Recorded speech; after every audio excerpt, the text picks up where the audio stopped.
Hello everyone, welcome back to our YouTube channel. नमस्ते to all of you. कैसे हो सभी? उम्मीद करती हूँ कि सभी खैरियत से होंगे और आशा करती हूँ सबकी पढ़ाई अच्छी चल रही होगी। लगभग 2 महीने के बाद आज मैं क्लास ले रही हूँ।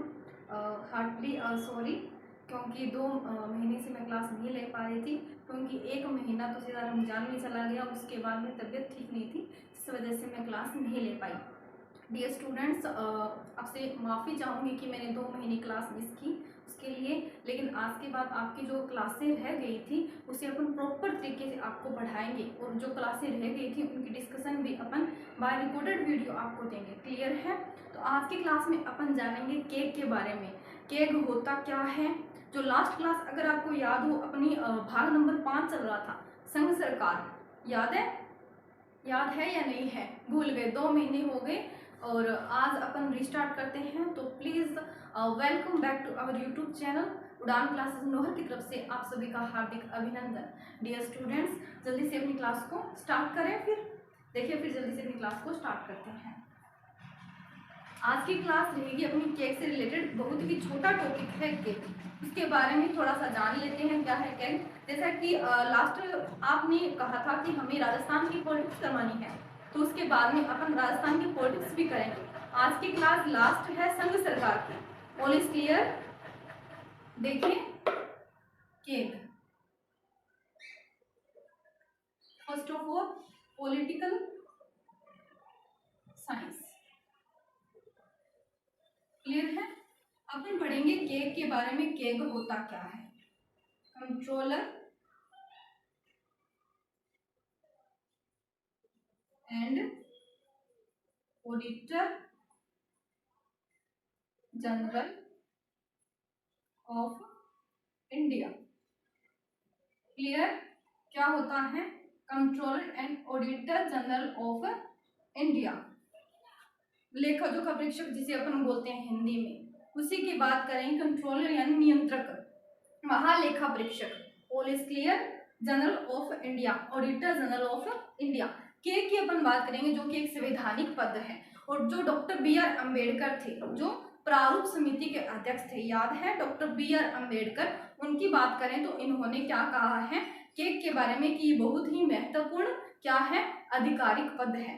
क्लियर है? बहुत ही महत्वपूर्ण अधिकारी होता है। कौन? केक। जो केक है वो किसके अकॉर्डिंग? BR अम्बेडकर के अकॉर्डिंग।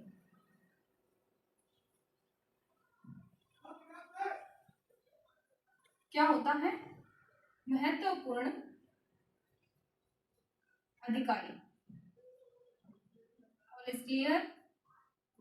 अधिकारी की बात करेंगे अपन किस प्रकार से ये संवैधानिक पद है। संवैधानिक पद है, इसका मतलब इसका जिक्र संविधान में किया गया है। कौन से भाग में किया गया है? जैसे कि आपको पता है, भाग नंबर 5 में किया गया है। All is clear? भाग नंबर 5 के कौन से अनुच्छेद में वर्णित है कि controller and auditor general of India? ठीक है, बात करें अपन, जैसे मैंने आपको पॉलिटिक्स है, जितनी भी पॉलिटिक्स आज तक जो करवाई है अब तक की, उसमें मैंने सेंटर और स्टेट गवर्नमेंट को कंपैरिजन के साथ करवाया है, अगर आपको याद हो तो। ठीक है, लेकिन इसमें बात करें कि क्या ये सेंटर में ही पद होता है या फिर ये स्टेट में भी होता है? ये दोनों के लिए एक ही पद होता है। जो केग है वो स्टेट के लिए भी काम करता है और किसके लिए काम करता है? सेंट्रल गवर्नमेंट के लिए। ओके स्टूडेंट, फिर इसकी महत्व का मतलब जो महत्वपूर्ण है, ये महत्वपूर्ण क्यों है, इंपॉर्टेंस क्यों है, इसकी बात करेंगे। आपको पता है अपन ने पढ़ा था धन विधेयक, जो कि मतलब जैसे कौन सा पैसा कहाँ लगना है, कितना लगना है, संसद की बात की थी अपन ने। लोकसभा में सबसे पहले क्या रखा जाता है? धन विधेयक रखा जाता है। ऐसे करके अपन ने पढ़ा था पिछली क्लासों में। जैसे स्टेट गवर्नमेंट करेंगे उसमें विधानमंडल पढ़ेंगे, विधानमंडल में विधानसभा में रखा जाता है। तो उस वे में अपन बात करें कि क्या जरूरी रहता है केक के बारे में, केक इंपॉर्टेंट क्यों बनता है। ठीक है, क्यों इंपॉर्टेंट है केक? ये एक महत्वपूर्ण अधिकारी है। किसके लिए बनाया गया है? जो लेखा जोखा परीक्षक अधिकारी होते हैं उन्हें ही केक कहते हैं। मतलब कितना पैसा कहाँ लगा है, इस प्रकार की जो जानकारी रखते हैं। क्लियर है? जो मतलब संसद है और राज्यों में विधानमंडल, उनकी बात करें ये डिसाइड करते हैं कि कौन सा पैसा कहाँ लगेगा। ठीक है, धन की बात करें, वित्त की बात करें, क्लियर है।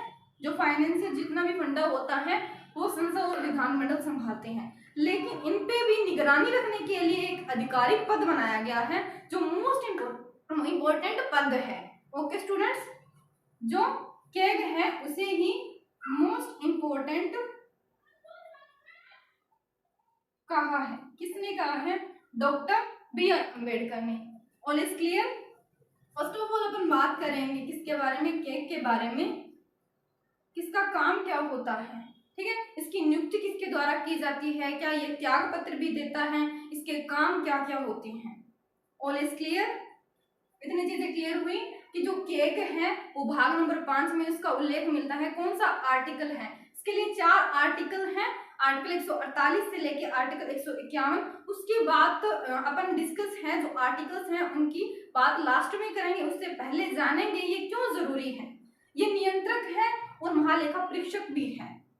नियंत्रक किस प्रकार से नियंत्रित करता है धन को, मतलब इसे जो जनता का प्रहरी भी कहा जाता है। जो जनता का धन है, जनता के धन का प्रहरी भी इसे कहा जाता है। इसके अलग अलग उपनाम देखेंगे कि क्या क्या उपनाम इसके हो सकते हैं, ठीक है, लेकिन संविधान में नहीं लिखा गया कि इसे जनता के धन का प्रहरी कहा जाता है। ओके स्टूडेंट्स, लेकिन अपन आम व्यवहार में देखते हैं कि इन्हें क्या कहा जाता है? जनता के धन का प्रहरी कहा जाता है।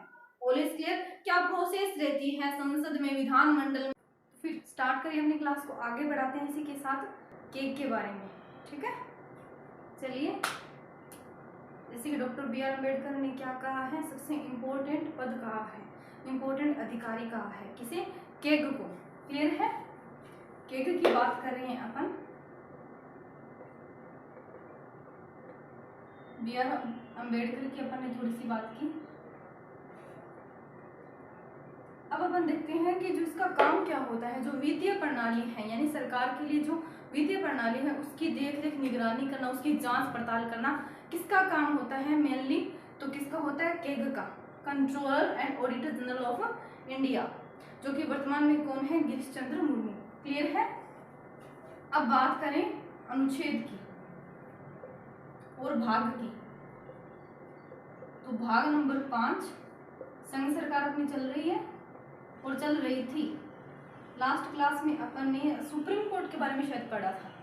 2 महीने हो गए हैं, काफी टाइम हो गया है, इसलिए याद नहीं है मेरे को। शायद सुप्रीम कोर्ट, उसी क्लास में मैंने डिस्कस किया था। कैग के बाद में स्टेट पॉलिटिक्स से शुरू करेंगे। आर्टिकल की बात करें, आर्टिकल 148 से 151।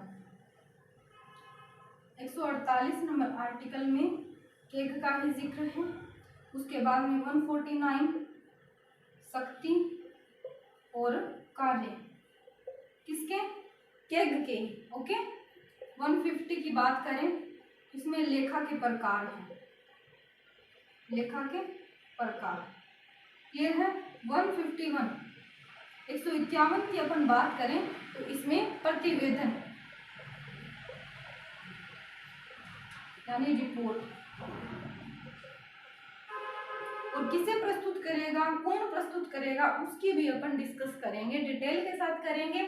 मेनली काम क्या होता है और अन्य किन नामों से जाना जाता है किसे? कैग को, जो controller and auditor general of India है, उसे और किस नाम से जाना जाता है, उसी की बात अपन आज के क्लास में करने वाले हैं। फर्स्ट ऑफ ऑल अपन ने देखा कि संघ सरकार भाग नंबर 5 में आर्टिकल है 158 से 151, 148 से 151 नंबर आर्टिकल तक। 148 कैग का वर्णन है, एक संवैधानिक पद है, इसलिए अपन कहते हैं कि एक संवैधानिक पद है और काफी इंपॉर्टेंट अधिकारी होता है। किसके according? Doctor B R Ambedkar के अकॉर्डिंग। 149 की बात करें तो शक्ति और कार्य है, क्या क्या पावर्स रहेगी और ये किसके लिए काम करता है, क्या पावर्स रहेगी। ये स्टेट और सेंटर दोनों के लिए काम करता है, इसलिए ज़्यादा इंपॉर्टेंट बनता है, क्योंकि अपन ने जो भी पद पढ़े, जैसे महान्यायवादी है, महाधिवक्ता है, वो अलग अलग स्टेट का अलग होता है, सेंटर का अलग होता है, अलग अलग अधिकारी देखे थे। अपन ने कंपैरिजन के साथ पढ़ा था संघ सरकार और राज्य सरकार को, अगर आपको कोई याद हो तो। हालांकि मैंने राज्य सरकार अभी तक आपको नहीं करवाई है। नेक्स्ट टॉपिक रहेगा अपना राज्य सरकार, भाग नंबर 6 ही रहेगा, जैसे कि मैंने आपको पहले भी बताया था। क्लियर है। 150 में लेखा के प्रकार, इसमें शक्ति और कार्य क्या रहेंगे केग के। इंपॉर्टेंट बन जाता है क्योंकि यह केंद्र और राज्य दोनों के लिए काम करता है। क्लियर है। प्रतिवेदन की बात करें तो रिपोर्ट किसे प्रस्तुत करेगा, कौन प्रस्तुत करेगा। हम बात करेंगे इसकी नियुक्ति की, इसकी नियुक्ति किसके द्वारा की जाती है। बात करेंगे त्याग पत्र की कि त्याग पत्र किसे देता है। क्लियर है। शॉर्ट नोट में एक बार के लिए 4 ये आर्टिकल इंपॉर्टेंट बनते हैं, किसके लिए, कैग के लिए। इसके बाद में आगे देखें अपन तो जो आगे टॉपिक रहता है इसी से रिलेटेड।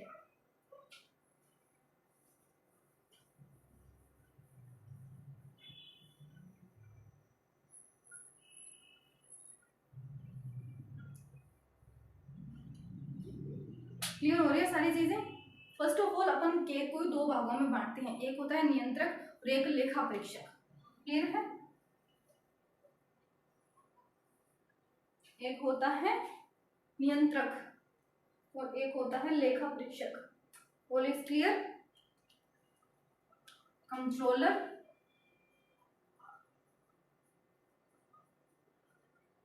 और ऑडिटर। आई होप की क्लास समझ में आ रही होगी आपको। जो चीज समझ में नहीं आए तो वो पूछ लीजिएगा बाद में, लेकिन लाइव सेशन तो है नहीं जो आप पूछ लोगे, कल पूछ लीजिएगा, परसों। आपको कोई भी चीज समझ में नहीं आए तो आप पूछ सकते हो। ठीक है। नियंत्रक की बात करें तो नियंत्रक किस प्रकार से है। फर्स्ट ऑफ ऑल तो प्रत्यक्ष रूप से यानी डायरेक्ट रूप से ये नियंत्रण नहीं करता। किस प्रकार से नहीं करता, मतलब जो संसद है वो खर्च कर देती है पैसे का, मतलब जो व्यय कर देती है धन का, वित्त का, उसके बाद में ये इसका काम बनता है कि मतलब कौन सा पैसा कहाँ खर्च हुआ है। उसके बाद में ये अपनी जांच पड़ताल करता है कि सही पैसा लगा है या गलत जगह लगा है। ठीक है। पहले ये बीच में नहीं घुसेगा कि मतलब ये काम यहाँ हो रहा है तो इतना पैसा संसद ने, विधानमंडल ने यहाँ क्यों लगाया। और इस क्लियर। बात करें ऑडिटर की, लेखा परीक्षक यानी जांच पड़ताल। ये भी 2 प्रकार से, एक तो लेखांकन का काम होगा इसमें, यानी रिपोर्ट वगैरह तैयार करना, कौन कौन सी मतलब लेखांकन तो समझ ही गए होगे यहाँ पर। सेकेंडली बात करें लेखा परीक्षण की, इसी में ही लेखा परीक्षण। ये दोनों काम स्टेट के लिए करता है केग। ध्यान से सुनिएगा, जो केग है वो स्टेट और सेंट्रल लेवल के लिए, दोनों के लिए काम करता है। क्लियर है। अब देखिए कि जो ऑडिटर है यानी लेखा परीक्षण का काम और लेखांकन का काम, यानी ये 2 काम होते हैं मेनली इसके, लेखांकन के और लेखा परीक्षण के। ये दोनों ही काम स्टेट स्तर के लिए करता है, यानी प्रत्येक राज्य के लिए जांच पड़ताल करने का काम कौन करता है और लेखांकन का काम भी कौन करता है, केग करता है। लेकिन जो केंद्र सरकार है उसके लिए जो लेखांकन का काम है, यानी ये जो काम है परीक्षण का नहीं, जो लेखांकन का काम है वो अलग से एक पद बनाया गया है, CGA पद। ठीक है। कौन सा, CGA। ठीक है। Controller general of account. Clear है। कंट्रोलर जनरल ऑफ अकाउंट ये वित्त मंत्रालय के अंदर में एक विभाग आता है, व्यय विभाग, उससे रिलेटेड है। ये संवैधानिक पद नहीं है। ये किसकी सहायता, मतलब अच्छे से टैकल किया जा सके सेंटर के काम को, इसलिए लेखांकन के काम को बाद में, कब, 1976 के बाद। 1976 से पहले दोनों काम यानी लेखांकन और लेखा परीक्षण का दोनों काम किसके द्वारा, केग के द्वारा किया जाता था। लेकिन 1976 के बाद में जो लेखांकन का काम है वो अलग से कौन करने लगा, CGA करने लगा। क्लियर हो गया। जो CGA है वो किसके अंडर में आता है, किसके मंत्रालय, कौन सा मंत्रालय होगा, जैसे कि मैंने आपको बताया। क्लियर हो गई सारी चीजें। मंत्रालय होगा वित्त मंत्रालय और व्यय विभाग। क्लियर है। वित्त मंत्रालय और व्यय विभाग, इतनी चीजें क्लियर है।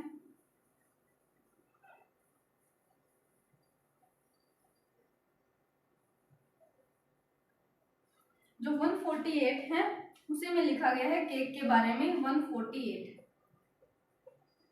Cake, controller and auditor general of India. India के लिए काम नहीं करता बल्कि हर एक स्टेट के लिए भी काम करता है, ध्यान रखिएगा। 149 की बात करें, power and work of keg, इसमें शक्तियां क्या क्या रहेंगी, काम क्या क्या रहेगा, वो 149 में है, ठीक है। लेखा के प्रकार 150 में है। और 151 की बात करें तो प्रतिवेदन है, मतलब जो केग है वो हर एक साल मतलब प्रत्येक वर्ष अपनी रिपोर्ट प्रस्तुत करेगा। मतलब उसका काम क्या होता है, जांच पड़ताल करने का काम होता है कि कौन सा पैसा कहाँ लगा है, मतलब सही लगा है या नहीं लगा। जो मतलब जनता का धन है, जो मतलब जो वित्त पोषित संस्थाएं होती है ना, उन पे भी जांच पड़ताल कर सकता है, ये हक भी है उसे, ठीक है। यानी सरकारी और गैर सरकारी दोनों सम्मिलित रूप से अगर काम कर रहे हैं, निजी और जो गवर्नमेंट है, सरकारी सेक्टर है, उनके लिए भी ये पावर है। इनके लिए, किनके लिए, केग के लिए, क्लियर है। पावर है, बहुत अच्छी पावर है इनके पास, मतलब बहुत ज्यादा पावर है, बहुत अच्छी तो क्या बहुत ज्यादा पावर है। जो राज्य और केंद्र की जो संचित निधि है, संचित निधि और आकस्मिक निधि अपन पढ़ते हैं ना, अपन ने पढ़ी भी थी। और एक लोक हित से संबंधित जो निधि होती है, यानी जो लोगों का धन है उससे रिलेटेड, क्लियर है, उनकी जांच भी कर सकता है। ये मतलब जो संचित निधि से धन दिया जाता है, नहीं दिया जाता, पेमेंट वगैरह की जाती है जो सरकारी कर्मचारी के, सरकारी तो क्या कहेंगे, जैसे राष्ट्रपति है, मुख्यमंत्री, अगर इनकी बात करें, विधानमंडल भी क्या करते हैं, वेतन भत्ते आदि क्या करते हैं, निर्धारित करते हैं। तो कहाँ से दिए जाते हैं, संचित निधि और आकस्मिक निधि, मतलब निधि है मतलब खजाना एक प्रकार से, यहाँ वित्त है। तो इस वित्त की जांच भी कौन कर सकता है, केग कर सकता है, स्टेट लेवल और सेंट्रल लेवल पे। अब अपन बात करते हैं प्रतिवेदन की, प्रतिवेदन किस प्रकार से ये देगा और क्यों देगा, क्लियर है। चलिए बात करते हैं अपन प्रतिवेदन की। First of all upon central government की बात करें, उससे पहले थोड़ा सा जान लेते हैं कि नियुक्ति किसके द्वारा की जाती है। ओके स्टूडेंट्स,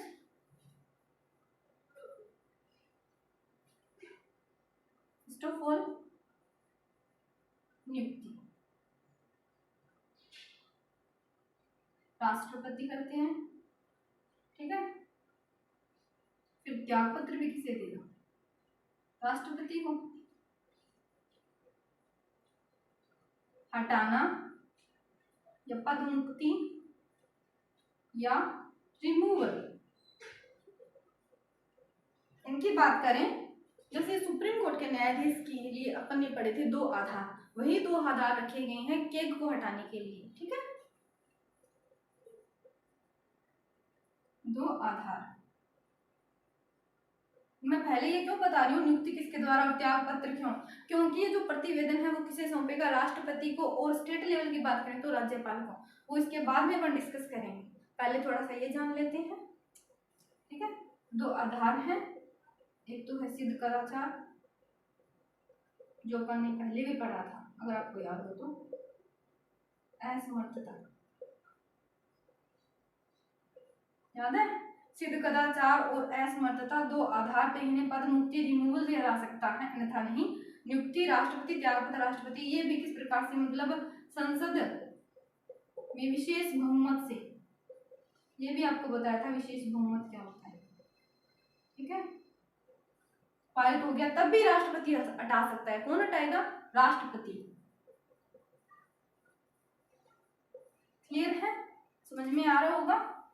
नियुक्ति राष्ट्रपति के द्वारा, त्याग पत्र भी राष्ट्रपति, और हटाना पद मुक्ति रिमूवल के 2 आधार से कदाचार, असमर्थता और संसद को विशेष बहुमत से हटा सकते हैं। और अगर ये विशेष बहुमत से पारित हो जाता है, यानी 2/3 बहुमत, जो बहुत मुश्किल से प्राप्त होता है, इसीलिए राष्ट्रपति से हटा देते हैं अगर पारित हुआ तो, अन्यथा नहीं। इसके बाद में अपन बात करते हैं, इसके थोड़े से इतिहास पे चलते हैं, चले।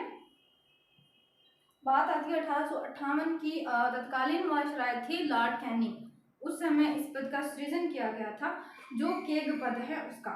और मेनली मैंने इसका काम बता दिया है, वित्तीय कार्य पे निगरानी रखना इसका काम होता है, जांच पड़ताल करना कि जो धन है वो सही जगह लगा है या नहीं लगा। शॉर्ट नोट में मैंने बता दिया कि शॉर्ट एंड स्वीट यही इसका काम होता है, ओके।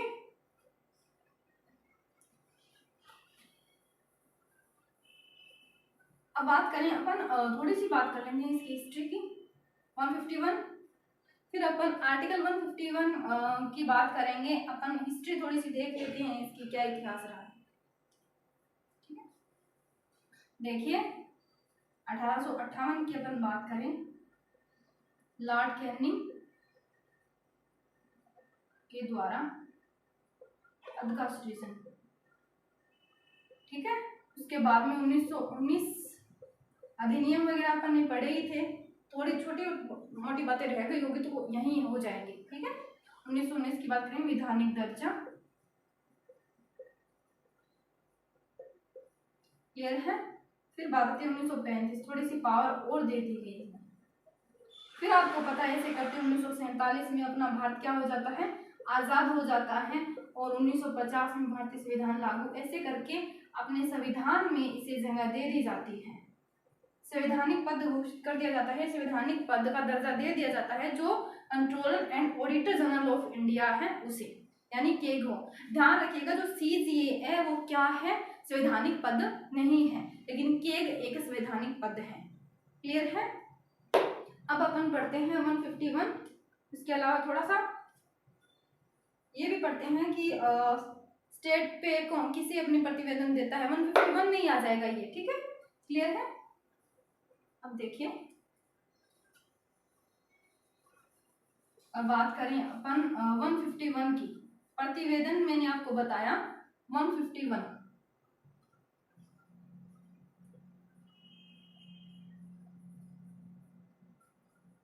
ये लास्ट आर्टिकल रहता है केग का। इसमें प्रतिवेदन, ये थोड़ी समझने वाली बात है, छोटा टॉपिक है, ज्यादा ना बड़ा नहीं है, short and sweet and important प्रतिवेदन। अब देखिए सेंटर की बात करें, सेंटर पे तो प्रेसिडेंट, और स्टेट पे पता ही है गवर्नर, यानी राज्यपाल और राष्ट्रपति। All is clear. उसके बाद में अपन देखते हैं किसके बाद में क्या प्रोसेस रहती है, यानी प्रतिवेदन प्रत्येक वर्ष ये रिपोर्ट देता है। कौन देता है, केग। किसे, सेंट्रल लेवल पे प्रेसिडेंट को, स्टेट लेवल पे गवर्नर को। अगर बात करें आगे क्या प्रोसेस रहती है, तो जो प्रेसिडेंट है वो संसद के समक्ष अपनी रिपोर्ट प्रस्तुत करता है, और जो ये राज्यपाल है वो विधानमंडल के समक्ष क्या करता है, रिपोर्ट प्रस्तुत करता है। फिर इसकी जांच पड़ताल होती है, किसके द्वारा होती है वो भी अपन बात करेंगे। जो रिपोर्ट है, प्रेसिडेंट डिनोट कर रही हूं मैं पी से, ये करते हैं पार्लियामेंट। ठीक है, और बात करें अपन गवर्नर की, तो वो करते हैं लेजिस्लेटर। ठीक है, विधानमंडल की बात करें, विधानमंडल के समक्ष रखता है राज्यपाल। ठीक है, स्टेट लेवल की बात आ गई तो विधानमंडल ही आएगा। क्लियर है, यानी दोनों स्तर पे काम करता है। अब बात करें अपन किसकी, पार्लियामेंट और लेजिस्लेचर की, तो एक अपन ने पढ़ी थी लोक लेखा समिति, यानी अपन ने डिटेल से किया नहीं है लोक लेखा समिति को, लेकिन थोड़ा बहुत जिक्र क्लास में किया गया है। अलग से समितियों की क्लास नहीं ली गई है अब तक, लेकिन ये जो टॉपिक हो जाएंगे उसके बाद में समितियां करवाई जाएगी आपको। ठीक है, लोक लेखा समिति, इसमें इसके बाद क्या प्रोसेस रहती है वो देखिए जल्दी से। क्या प्रोसेस रहती है कि जो लोक लेखा समिति है वो इसकी जांच पड़ताल करती है। ध्यान रखिएगा जो केग है वो एक्शन नहीं लेता। क्लियर है, कौन नहीं लेता, केग एक्शन नहीं लेता। किसके खिलाफ, जो भी मतलब काम हो रहा है उसके खिलाफ कोई अगर व्यक्ति पाया जाता है कि उसने काम सही से नहीं किया है, जो पैसा है यानी जो वित्त है उसका सही ढंग से यूज नहीं किया है, तो एक्शन लेने का हक किसे नहीं है, किसे नहीं है, केग को नहीं है। ये जांच पड़ताल सारी चीजें कौन करेगी, लोक लेखा समिति। पहले प्रतिवेदन देगा राष्ट्रपति और राज्यपाल को, राज्यपाल संसद और विधानमंडल में रखेंगे। फिर उसके बाद में क्या होता है, लोक लेखा समिति आती है, लोक लेखा समिति। लोक लेखा समिति की अपन बात करें,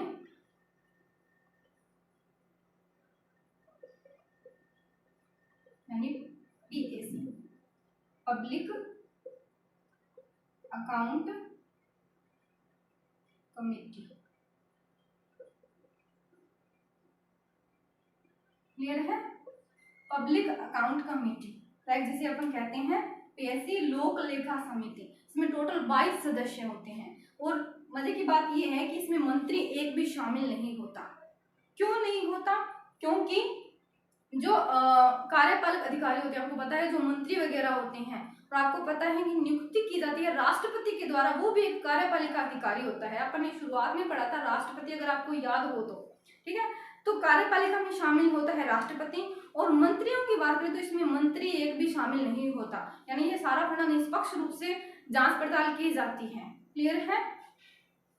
इसमें 22 सदस्य होते हैं। कितने होते हैं? 22 सदस्य होते हैं, लोकसभा और राज्यसभा से, दोनों से होते हैं, लेकिन मंत्री नहीं होता। किसमें मंत्री नहीं होता? लोक लेखा समिति में। क्यों नहीं होता वो भी आपको बता दिया मैंने, क्योंकि जो मैंने बताया आपको केग के बारे में, उसकी नियुक्ति किसके द्वारा की जाती है? राष्ट्रपति के द्वारा। राष्ट्रपति भी कार्यपालिका अधिकारी, और जो मंत्री परिषद अपन ने पढ़ी थी, मंत्री वगैरह, वो भी कार्यपालिका में आते हैं, इसलिए ये निष्पक्ष नहीं होता। अगर मंत्री इसमें शामिल होते तो कहीं ना कहीं संबंध किसके साथ होता? केग के साथ होता। तो निष्पक्ष न्याय कभी नहीं हो पाता, मतलब जांच पड़ताल है वो उन्हीं के हक में, उन्हीं के फेवर में आती। क्लियर है। वो जांच कभी करते ही नहीं फिर ऐसे मामलों में, इसीलिए मंत्रियों को इसमें नहीं रखा गया। टोटल 22 सदस्य होते हैं लोक लेखा समिति में, वो भी लोकसभा और राज्यसभा से ही होते हैं। अब बात करें अब थोड़ी सी कि जो लोक लेखा समिति है उसकी सहायता करते हैं कौन? केग में होते हैं, क्योंकि लोक लेखा समिति को इतना नॉलेज वगैरह तो है नहीं इससे रिलेटेड, क्योंकि लोक लेखा समिति का मेन रूप से काम क्या होता है? मतलब वित्त से संबंधित होता है, लेकिन उससे भी ज्यादा जानकारी जो महत्वपूर्ण है, जो अपन बात करें पार्ट की, जो फाइनेंशियल से संबंधित है, वो है अपना केग। जो केग है वो इम्पोर्टेंट बन जाता है इस मैटर में, क्योंकि इसकी क्या करते हैं? हेल्प करते हैं। क्या करते हैं? हेल्प। और इसके अलावा जो राजस्व से संबंधित है, व्यापार से संबंधित है, सरकारी जितने भी वित्तीय कार्य हैं उन पे निगरानी, जांच पड़ताल करनी है, वो सारी कौन करेगा? वो केग करेगा। कौन करेगा? केग करेगा। ये शायद मैंने आपको नोट डाउन नहीं करवाया, मैंने बोल दिया, आप लिख लीजिएगा, ठीक है। केग की बात करें तो केग इंपॉर्टेंट बन जाता है, क्योंकि ये लोक लेखा समिति क्या करता है? सहायता करता है, इसे मार्गदर्शन करता है, मार्गदर्शन भी करता है। इसीलिए जो केग है, केग को पीएसी यानी पब्लिक अकाउंट कमेटी का क्या कहा जाता है? मित्र भी कहा जाता है, दार्शनिक भी कहा जाता है। याद रखिएगा, क्या? मित्र, दार्शनिक। इसके अलावा क्या कहा जाता है? गाइडलाइनर, मार्गदर्शक। इसको तो इतना पता नहीं होता बेचारे को, जितना नॉलेज इसे है। पीएससी को क्यों होता है? नहीं होता। इसीलिए ये मित्र के रूप में काम करता है, दार्शनिक, मार्गदर्शन यानी गाइडलाइनर बनता है। किसके लिए? पब्लिक अकाउंट कमेटी के लिए, यानी जो लोक लेखा समिति है। क्लियर है। अब देखिए थोड़ी सी बात अपन थोड़ी सी करंट की कर लेते हैं। फर्स्ट ऑफ ऑल देखेंगे कि पहले जो केग के अधिकारी थे, प्रथम सबसे पहले वो कौन थे?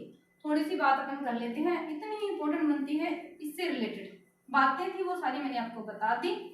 क्लियर है। फर्स्ट ऑफ ऑल केग की बात करेंगे, जो पहले अधिकारी थे, who is the first controller and auditor general of India, तो और हरिराव, ठीक है। इसके बाद में अपन बात करेंगे who is the present time में कौन है, तो प्रेजेंट टाइम में कौन है? केग।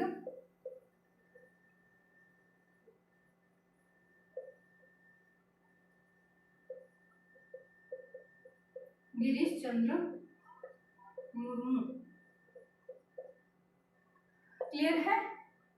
आई होप कि आपको क्लास समझ में आ गई होगी। उम्मीद करती हूँ कि अच्छे से क्लियर हो पाई है सारी चीजें। फिर भी कोई चीजें रह गई हैं, कोई चीज समझ में नहीं आई आपको, और जो मैंने आपको टेन्योर नहीं बताया, शायद इसका कार्यकाल कितना होता है। कार्यकाल 6 वर्ष और 65 वर्ष, जो भी पहले हो, ये चीजें आपको पता है, जो भी पहले वाला मैटर क्या है, ठीक है। ये चीज समझ में आ गई। वर्तमान में कौन है और फर्स्ट कौन थे। अब अपन बात करते हैं, थोड़ी सी बात करते हैं टेन्योर, शायद मैंने आपको नहीं बताया किसका? केग का। टेन्योर ऑफ केग यानी कार्यकाल कितना रहता है? 6 वर्ष और 65 एज आयु रहती है 6 वर्ष और 65 वर्ष किसकी की जो भी पहले हो, यानी 65 वर्ष का होना चाहिए, मतलब 65 वर्ष तक ही काम कर सकता है। जैसे कि 63 की उम्र में वो बना तो वो 6 साल के लिए काम नहीं करेगा, 6 साल के लिए काम नहीं करेगा, वो फिर 63, 64, 65 और 3 साल के लिए काम करेगा, फिर उसे हटना पड़ेगा क्योंकि उसके 3 साल और रह जाते हैं। ऐसा नहीं चलेगा, एज मैटर करती है यहाँ पे 65 वर्ष। All is clear. एक संवैधानिक पद है, क्या काम होता है मेनली, शॉर्ट नोट में मैंने जैसे आपको आज करवाया वो सारी चीजें क्लियर हो गई होगी। तो best of luck dear students, और आपका तहे दिल से हार्दिक अभिनंदन।